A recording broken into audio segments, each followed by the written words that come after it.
Hey everyone, it's Simone. I'm here with Bella Crystal, and we're going to do a soul communication with the 34 in the I Ching, the human design, the gene key. And we're so excited that you're here with us tonight to have this conversation. And all of these soul conversations are sponsored by the 64 Doors, Unlock Your Design, and the Living Matrix. Bella, why don't you give newcomers a introduction? I'm excited tonight. I think we are going to do the Black Panther, and this archetype came through for the 34, and it feels like it's so much in its body. It's so much alive. And if you have the 34 and you want to ask us questions, please do that. If you're on already, say hi in the chat and let's co-create around this. It's going to start with Simone tuning into the soul of archetype 34. And then afterwards, we have the possibility to ask questions and to see like, what does it mean to have the 34 in the purpose or whatever question might come up for you. So this is a co-creation. And if you see it, if you don't see the live, if you come on tomorrow, you can also write the comments and we'll see if we can get to them. So yeah, I'm excited. Simone, there's something a little bit like with raspy with your microphone before. So let's see if it's better now before we start. How about now? I still feel like it's kind of doing. Let me check the connections. Move it away a little Sounds like bit. a fly in the summer, an annoying fly. Why don't I can switch microphones? Yeah, maybe just do that. I think it's better. Okay, let's do that.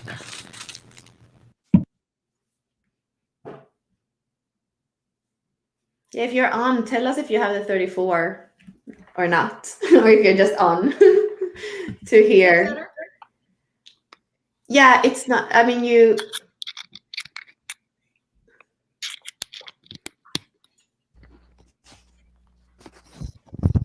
How about now? Yeah, now there's no interference. Okay, cool. Could also be the heaters on here and yeah. Mm. Okay. All right. Well, if we're ready, let's see what the 34 has to say tonight.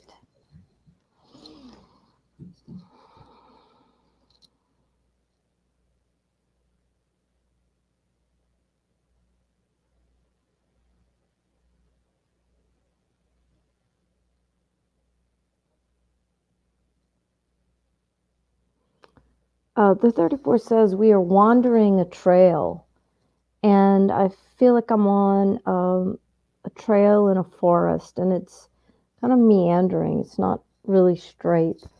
And the forest feels like one of those sacred deep wood forests that are breathtakingly beautiful and filled with spirit that can sometimes feel a little creepy when you're by yourself, but really powerful, like the forest that has wisdom to share and wisdom keepers and a whole life, a whole world within it. And I'm aware of all the ecosystems, the mosses and the plant life and the funguses and the tree bark and the leaves of the trees and the needles of the trees and the cycle of life through the moldy, rotting matter on the forest floor and the bright colors of life and the sky beyond the treetops way above. And I feel like I'm being pulled into this forest deeper and deeper.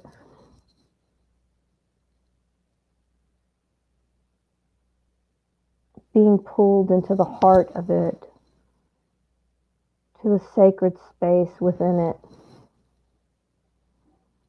Now I'm at this clearing within the forest that feels like a gathering place of sorts, almost if we were going to have our sacred fire ceremony, this is where it would be. And the floor is suddenly swept clean, so it's like we're right on the dirt, and the dirt is so alive and it feels like a place that is simultaneously new and ancient, where ceremony has occurred for eons and as if it is fresh, ready for the ceremony that is going to begin.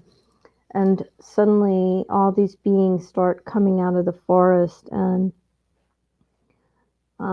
it feels like and looks like people, beings from other dimensions, the animal spirit guides, so physical animals that we know, and animals in essence from other dimensions, and the birds are joining, and the mythic birds as well as the birds that are alive and present with us.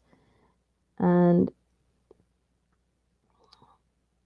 the it was as if everyone started to collect, and this energy built, and then with the birds, and then the, it was almost like a dome was building of essences of beings around us, and then at the top center of that, it was like a phoenix that was flying out of the top of this dome of presences uh, gathered around us. And the essence of all the consciousness is saying we are gathered here for sacred ceremony, for divine union, for the presence of the essence of all. It feels like primal life force. Um, we are gathered here to witness the beauty of consciousness. We are gathered here to come together in union, to pay homage to and celebrate each other, ourselves, our unions, and to let go of, in a sense, burn in the fire what is ready to transform. And we want you to witness not only your own ceremony, not only your own sacredness, not only your own consciousness, your own sacredness, your own, in a sense, power and essence. We want you to witness that in every being that is here, from the physical and the non physical, from the energetic, and to understand that every being, every soul has dynamic power, dynamic essence, if you will, and that consciousness is kind of the ground central,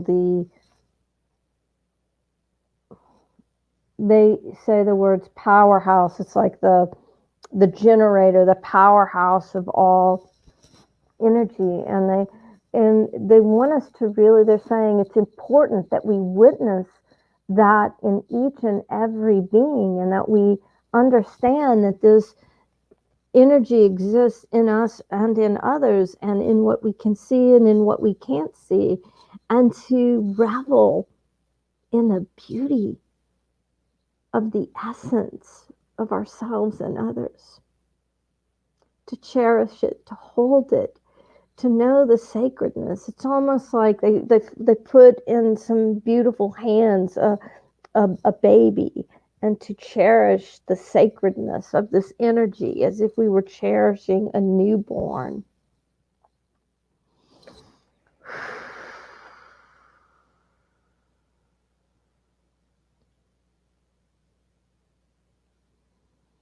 And they're asking us to look within us, to the strength within us that it takes to acknowledge the primal life force of another without retreating in fear, without cowering or bending, without giving up our own life force, our own consciousness.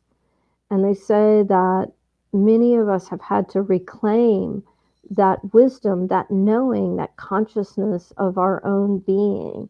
And they say, we applaud you for all your efforts to union, to reunion, to come into harmony with the sacredness of your own presence, and that this work is magnificent. Um, and they say, we thank you. And they say, let us begin. And so it's like some ceremony is beginning around the circle. Hmm. And the first thing that I see or witness is that each person is sending love to the other person in the circle. So it's a connection, a union of love. And there's this um, free flow of the truth of who each being is. And that's the magnificence of their love. And it's going around the circle, and it is an energy that is building as it moves around the circle. And it's not just from heart to heart. It's as if when we share the essence of who we are in this sacred circle, it's uh, what I am watching is that presence, that love. It goes into the cells of each person who receives. So where it's so magnificent to watch just the grace of that willingness to both give and receive, to be in the presence of another's primal life force, presence, consciousness, and to be willing to be that in each of ourselves. And as I sit in this circle with all of these beings, there's no reservation, there's no fear, there's no um, resistance. There is a softness as well as a strength in the exchange. And they're asking us if we can each feel that within ourselves. So, for everyone who is here participating, do you feel that within yourself? Are you willing to share the essence of you in this sacred circle? And they say, we receive you, we receive you, we receive you. And as this continues, there's a fire that is coming to life in the middle of this circle. It's like the flame of all of us. And it looks like the Holy Spirit, or white light, white fire that is just starting to emerge, that straight off of the dirt. It's like a magical flame that is an expression of what we're sharing and experiencing and building with each other. And then from that flame, this beautiful white phoenix emerged. And as it did, I recognized it from the beginning, where the phoenix was at the top of the, the, the dome, if you will. And as the phoenix flies, as the flame becomes the phoenix, the phoenix is going to each of us and alighting a little flame on top of our each of our heads. And there's a flame for everyone. Everyone has the flame. And now everyone gathered around is, in a sense, the ceremony is over, and the beings are communicating joyfully with each other, an acknowledgement, and returning to their worlds, their lives, and I'm standing in this place in the forest and everything is clear. And I had this impulse to walk back on the trail that I entered from. And I have this knowing that the trail will never be the same. And now, as I turn, I become one with everything in the forest. I'm in every tree, in every leaf, in every animal, in the sky, in all that is living. And so it is. And Bella, the 34, is asking you to join us to discuss.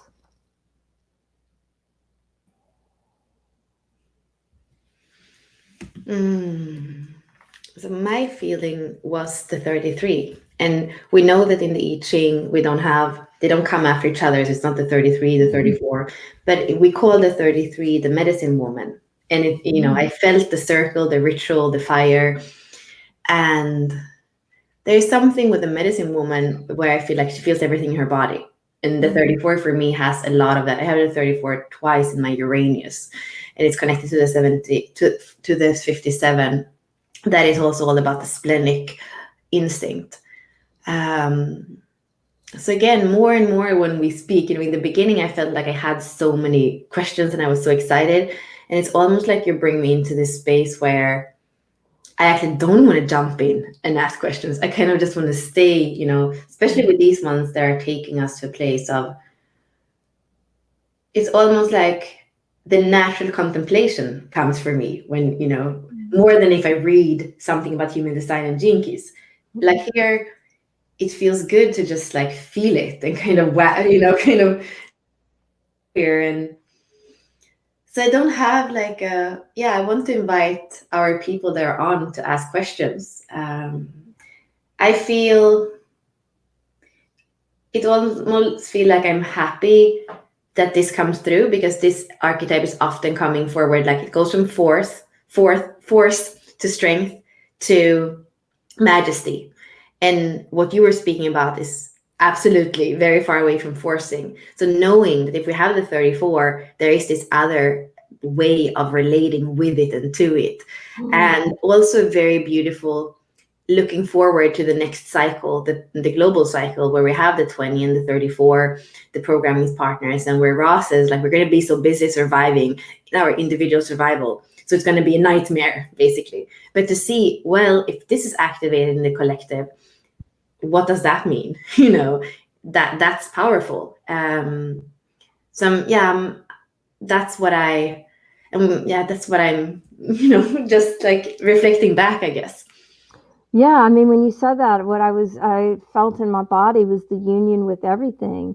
So even though it's, a personal journey, I don't feel alone at all. I feel more in union, more sacred union with every other individual while simultaneously being in my own energy. I feel so connected, if you will. Wow. Um, being an individual, I have the experience of every lived thing in me that was in the circle and in the forest. So, isn't that interesting, right? I would like to ask this soul consciousness, like if you would speak about a particular sphere or a particular planet, is there anything that he wants to share that has to do? I mean, maybe we could start with me because I'm here. Like to have this archetype in your Uranus, which I see as creativity and also like the higher octave of your sexuality. What does it mean to have the Black Panther or this kind of medicine ritual person in that position? It means that the 34 says that sacred union can come from anything, from any experience. That um, you may perceive that sacred union comes from person to person, but the 34 says that it's beyond that you can experience sacred union with anything. And to understand that is to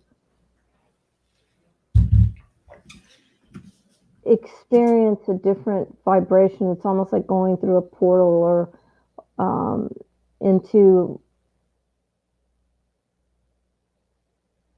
what happens in my body when I follow what the 34 says is that I have this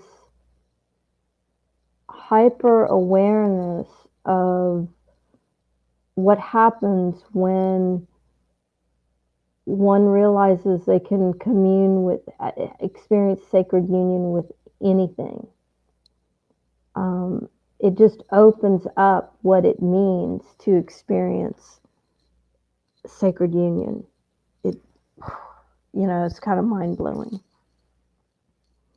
It's different. The 34 says it's different than what we can imagine if we have a limited understanding of sacred union. And the 34 also brings my awareness down into the first and second chakras, um, drops it down, but then expands those out dimensionally. So that there is an opening up, a quantum leap in consciousness in those lower chakras when you really experience, sacred union with everything, the essence of everything. Yeah.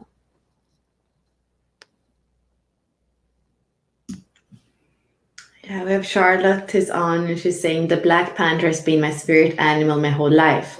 I don't have any planets, but it's full of fixed stars. And this is something that's more and more. I mean, it's not long ago. It's only like 6 months that it starts to come into my awareness. It maybe started around the same time as Richard Rudd was speaking with Kim Gold, and they were speaking about the planetary bodies and her research on it, and how I have felt it more and more coming in. And I don't know. Yeah, last year I don't even feel like we spoke about the asteroids being a thing when it comes to gene keys and human design. So I would like to ask the 34 because now we can.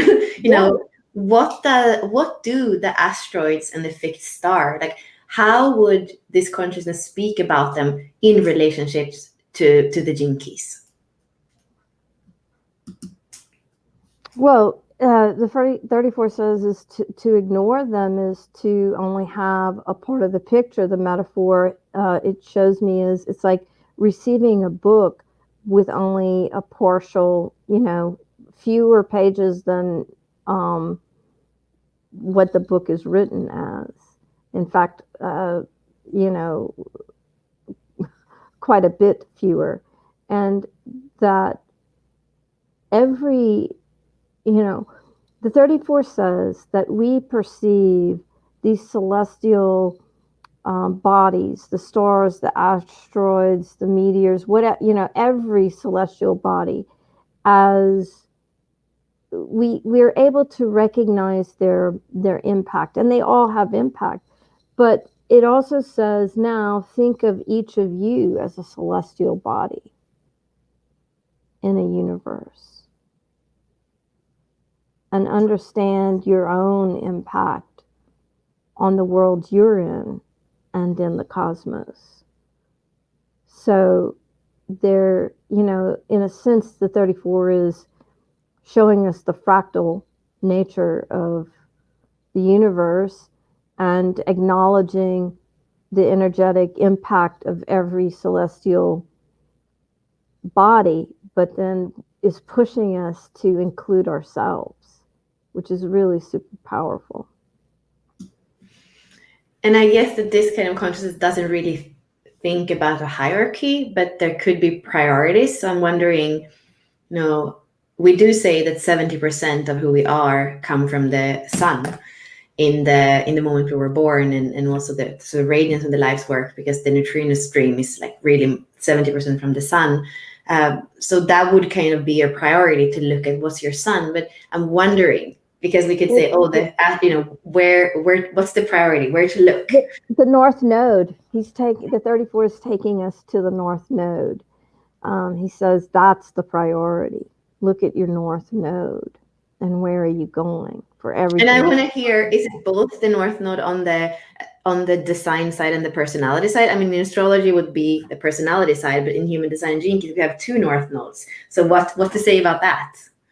The one that's black, the on Mhm. he's taking my awareness to the one that's on the black side. And what does the other one mean? What for him does the Well, he design says say? it's a sacred union between them. Mm. You know, there's a sacred union. There's a balance. He says a way that people might be able to understand it better is that there is a balance between those, or an imbalance between those. That balancing can neutralize. Um, they work together, and that's where we're going. That's where you're going. But there is a little bit more of um, awareness or emphasis on the one on the black column, because it is the truth of your consciousness. Mhm. Wow, So that's it, amazing.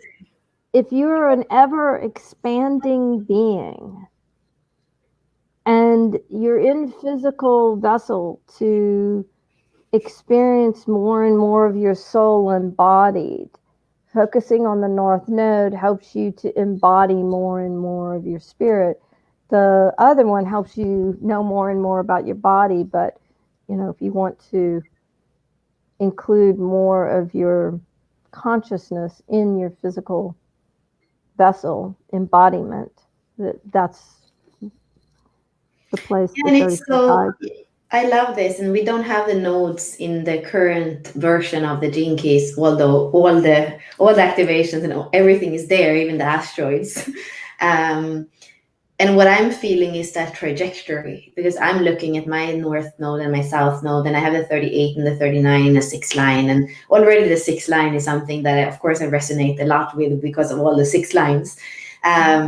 And then just seeing that trajectory from the struggle of the 38 and the kind of provocation that life is provoking me or I'm provoking in Mm-hmm. order to seek that liberation. And Mm-hmm. also how the 38 and how we were speaking about that not long ago, when I saw that the name that Richard had given it before it became perseverance was effortlessness. And then it's so interesting because I go to the other side and I have a second line there, so 61.2 and 62.2 in the body, in the design, and that's that effortlessness and flow and sacral, more like it has that more physical even in the lines for me. um and the ring of no, like the ring of no return, or 62, feels like it's kind of an inner alchemy, but it's really like the 39 is kind of the role, whatever this makeup is on my personality side, on my astrological side, that seems to be the trajectory. Going from Capricorn to Cancer, of course, I embody Capricorn so much. It's so easy for me, but it creates struggle in my life. But when I come into Cancer, when I come in to that part where I also have my ascendant, so I think there's probably a relationship between the ascendant and the North Node as well. Maybe there's something to say about that. Well, indeed. And let's see what else. I just want to note that when you were talking about something on the you said something about internally, the 34 went, like there was something very important about what you said. I'm so in the moment, I can't get back to it, but it was like when you were talking about a process within you. And The alchemy, yeah, there is something with the alchemy of the design South Node and North Node that we don't see in astrology. So you're going to see, if you make your astrological chart for your design, this is something you can do with genetic matrix, for example. You do the astrological chart, so the wheel with astrological activations, and you're going to have the black wheel and then the red wheel. You're going to see that it's the ascendant is going to be in a different place and in a different house. So there is something with the inner alchemy when you look at it. It's going to tell another story, and that story apparently has to do with your inner alchemy, and maybe also because of the line where in your being that inner alchemy is grounded. indeed, that's what the 34 says. And then you were asking about the connection between the North Node and the Ascendant. What was the? Yeah, because in my case, it's like everything points to that. So it's almost like, of course, come into the emotions, come into the truth of who you are, instead of being this kind of, Capricornian, like, struggle, responsibility. So there, Mhm. but I feel that there is more of a code or a story there, how the North Node, because one is a rising, right, and the other one is like the North Node of, or the North Star of the trajectory, and I feel like they are, they have a story together, even if they're not in the same house, in the same sign. Like in my case, they're on top of each other. What's interesting, the 34 takes those and then it makes a compass out of them, but the compass points to the inside of you. To, if true, if we think about a compass that points to true north, the true north is set to the inside of you. So you can use those as a compass or guide to the inside of you, the truth of who you are, your essence. So, um, the 34 is making some jokes. So it was using that geometry as a pointer to move inside the body to the presence, to the essence of who you are. And the 34's joke was that some people are not going to want that to be. They're going to, like, wish True North would move or try to force, a different pointing. And the 34 just chuckles, just kind of laughs about that, that you can try to force it to, the true north to magnetically shift, but it is where it is, and to have the courage to go to, in a sense, the North Pole inside of you, the true north of you, um, is um, part of the essence of why we are here. And then the 34 says, and some of you might be wondering, is that it? No. Then once you get there, it's like once you get to the top of the North Pole, you open up some more. Then you have a new journey, a new adventure. So it's constantly evolving.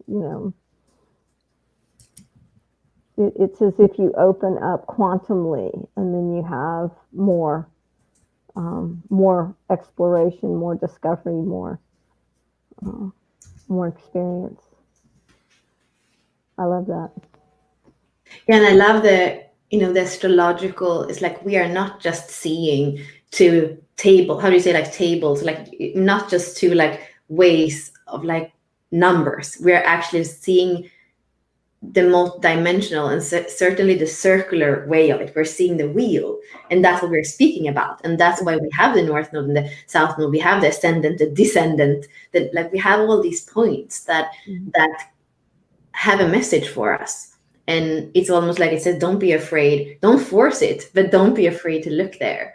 Be natural in the way of understanding it and looking at it. And Yeah, the 34 puts that North Node on the top of the pyramid. Like if you want to really focus on something, um, you know, go look at that North Node. So let's see what Alicia says. It's killing me. I'm in this place of purgatory. I find myself wanting to go back to my old Capricorn and masculine ways of doing things, especially around career and making money right now. But I don't think I'm supposed to. So just, sitting, oh, yeah. sorry, so I'm just sitting with it. And she says, she has the South Node in Capricorn in the 10th house, and the North Node in Cancer in the 4th house. So it has, like, that same kind of, very, I mean, all the polarities are, of course, opposite. But there's something, yeah, there's something maybe for, let's bring it up. Sorry, I took it down. There's something for her maybe here, because it seems to be a place of a lot of the 34 kind of not feeling the inner strength, but being in the low frequency of it.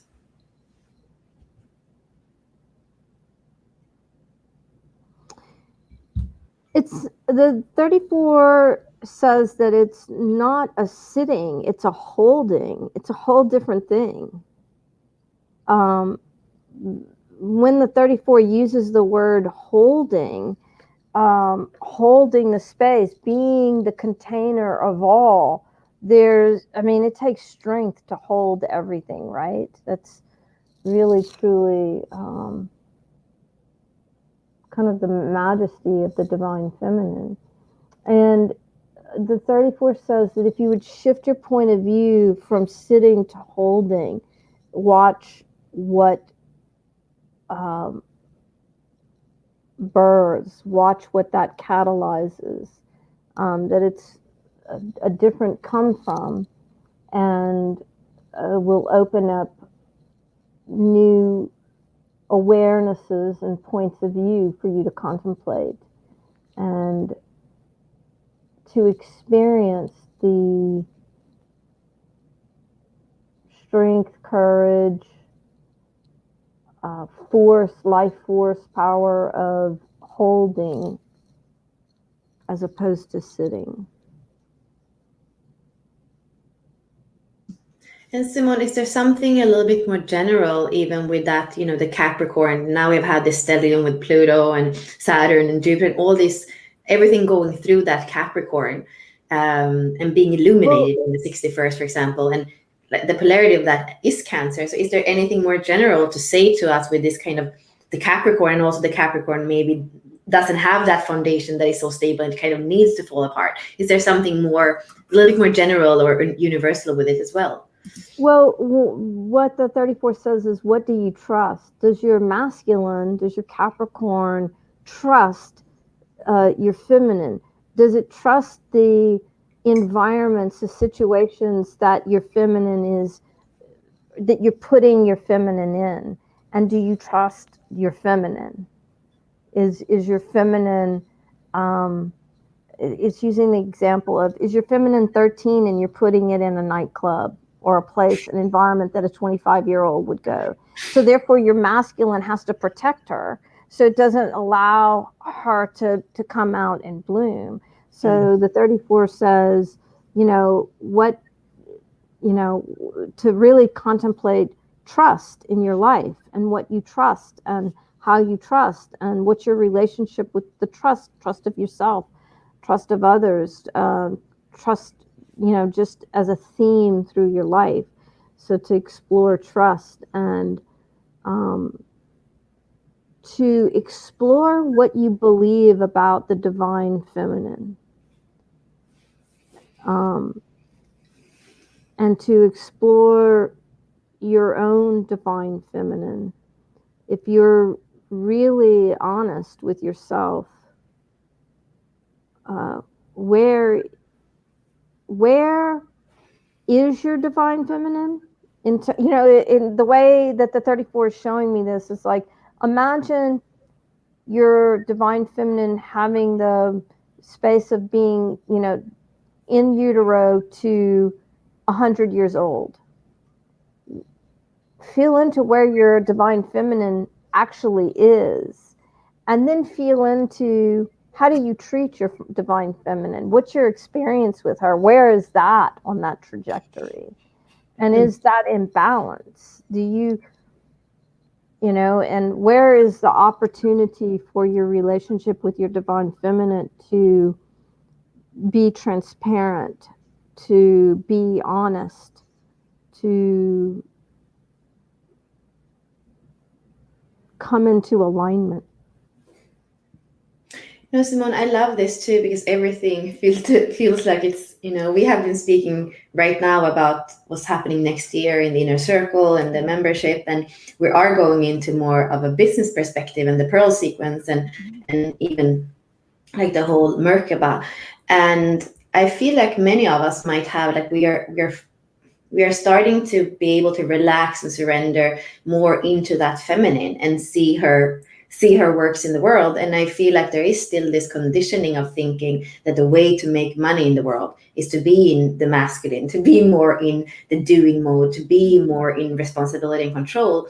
So how to think about that? Or maybe the feminine is not here to work and think about money, but her value is enormous. So how can we take this understanding and, like, also see how do we manifest in the world, and from what place do we manifest in the world, and how to, how to create abundance, and from the place of sacred union. But like, what's the key? Is there a key here? Is there something that is there Well, advice?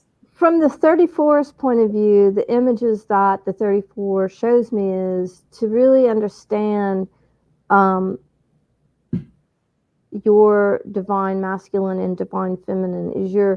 Is your divine masculine young with a lot of um, shadows and growth potential, and your divine feminine and old soul, and they can't, they aren't seeing the truth of who they are? Is your divine masculine um, a, a battle worn soldier who's exhausted, engaging with your divine feminine as if she's the princess he's delivering? That the 34 says that the divine masculine and feminine are here to work with each other in honesty, in transparency, and in harmony. And that the 34 says that we've worked on parts of ourselves, masculine and feminine, to different degrees, and being honest about how developed or undeveloped, underdeveloped, or where in the development cycle, no judgment, or your divine masculine and your divine feminine, where is your relationship in terms of development with each? Have you worked more with your divine masculine? Have you not worked as much as with your divine feminine? Why is that? No judgment, no right or wrong, but just really contemplating what is your relationship with them, what is their relationship with each other. Without that honesty and transparency, it's hard to experience the harmony, the harmonious union that is the potential for all of us, the sacred union for all of us. Does your divine masculine value, honor, and respect your divine feminine? Has your divine masculine allowed your divine feminine to do her work, to be present, to be the force that she is? And the 34 says there's no one answer, for it's different within each of us. And again, it's not about right or wrong. It's simply a contemplation and awareness for, through that courageous, fearless exploration, that's where the real transformation, integration, movement, expansion occur. That's where the awareness opens up. That's how you bring more of your consciousness into the physical vessel for your experience here on earth.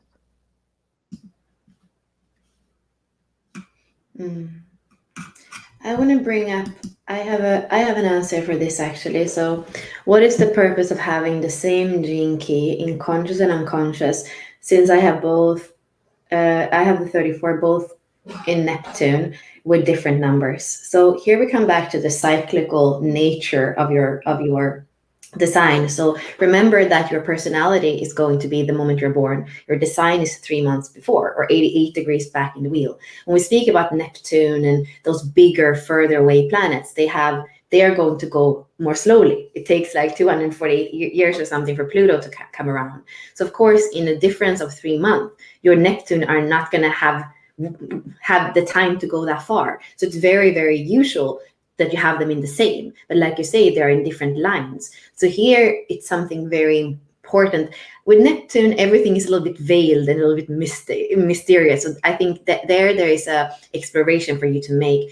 But for example, what I see with Saturn, when you have the same key in different lines, it's really that the magic lays in the line, and it says, okay, your mind, your personality thinks that the truth is in the first line of this, but actually, or actually probably not the first, the third line, but actually it's in the first line, because that's the wisdom of the body. So it's really actually goes down to the line and speaks about the difference. And then the Gene Key is the same, but it's a focus that has more to do with like, where do you think you find stability? And maybe with Neptune, it's like, it's something that has to do with spirituality, or it's something to have to do like, what's veiling you. You might think that this is the thing that is keeping you veiled, but actually this is the truth. So to really look at them, the same thing with Chiron.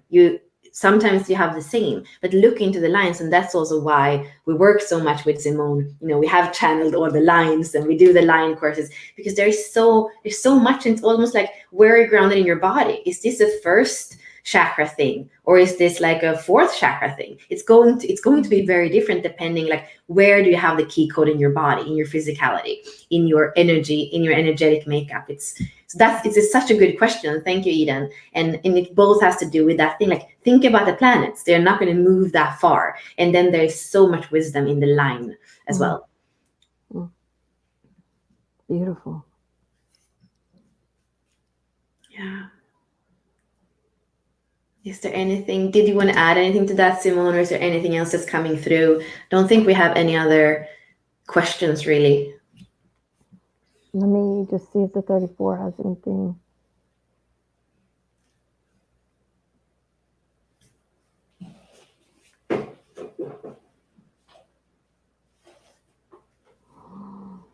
Um, 34 showed me one last picture, and it was like the peace dove flying out of each of us. And the 34 is encouraging us to let our essence fly in the world, to be the truth of who we are in the world, and to feel that